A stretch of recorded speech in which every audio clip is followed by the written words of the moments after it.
Hey guys! All right, now let's do some practice. The first thing I wanted to hit with finding equivalent resistance is, in what order do I combine resistors? Because that actually is pretty important. If I combine these things in the wrong order, then I'll get some pretty wonky results. And so you might look at this and be like, well, so I got the 12 and the 18.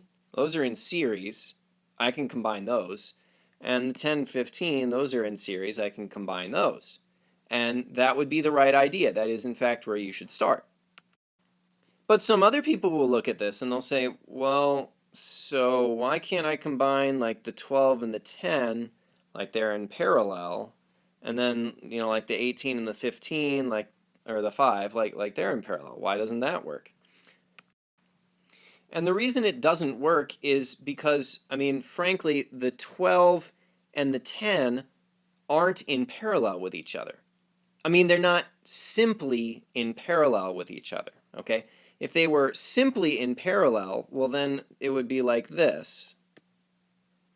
Like the 12 and the 10, all right? And then would have like some other thing lower down where it was the 18 and the 5 simply in parallel with each other.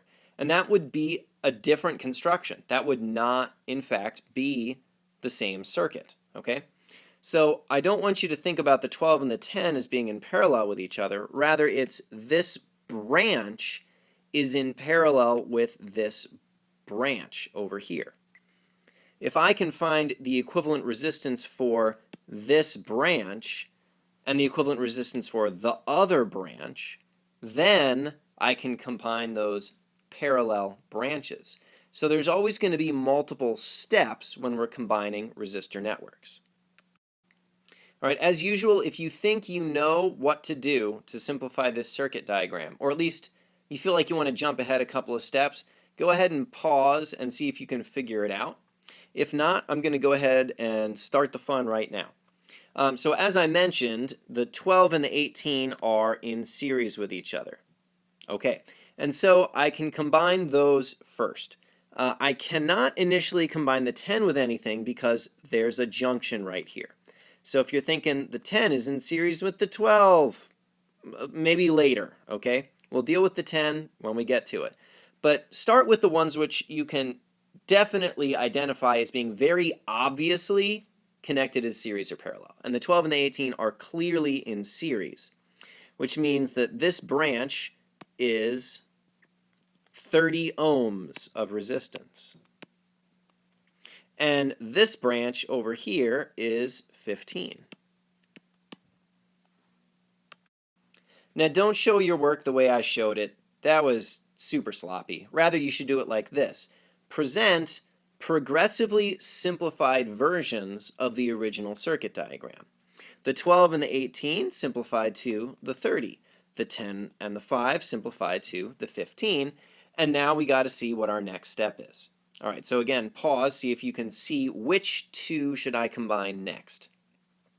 And if you're thinking, well, the 30 and the 15, they're in parallel, for behold, there is a junction which separates them. Correct, the 30 and the 15 are in fact in parallel. And if I do the math on those, I'm going to get 10 ohms. I'll show that.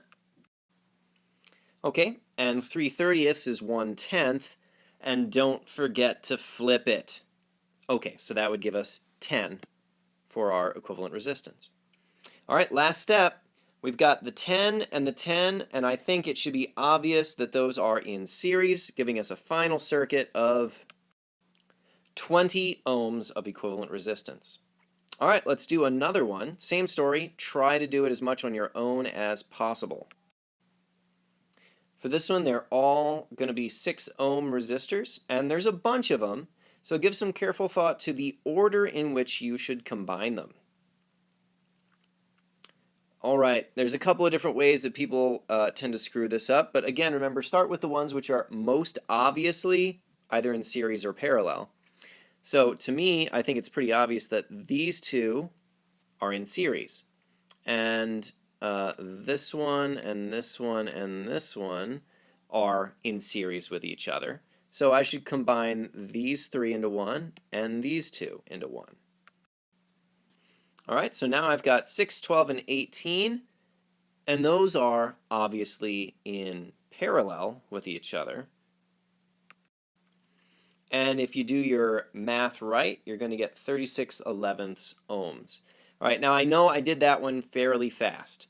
So that means that you should stop and check all the steps there. Make sure it makes sense to you, okay?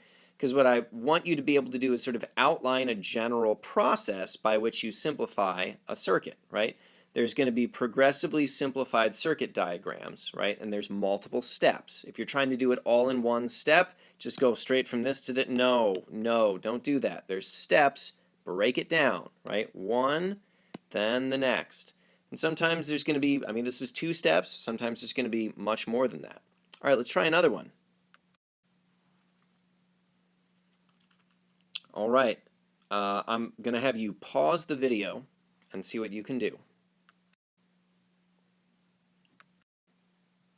Okay, now the first two I combined, as you can probably see, were the 6 and the 9, and that made 3.6 ohms. Okay, now a lot of the time people will look at this and they will combine the 12 and the 8 as though they were in parallel. All right, now if you went ahead and you saw that those were series and you combined them already, that's also fine because they're in series, right? Here's a junction, here's a junction. The 8 and the 12 are in fact on the same wire. They are not in parallel. I agree they're on parallel lines, but those lines don't mean anything, okay? In a real circuit, it's all dangly wires. There are no corners. The corners are just there to make it look neater. So the 8 and the 12 are in series with each other, not in parallel. All right, and then for our final resistance, you should be able to see how these ones are all wired up. And there we have it, our final answer of 23.6 ohms. All right, hope that was helpful. And there's more videos to come, so I'll see you on the internet.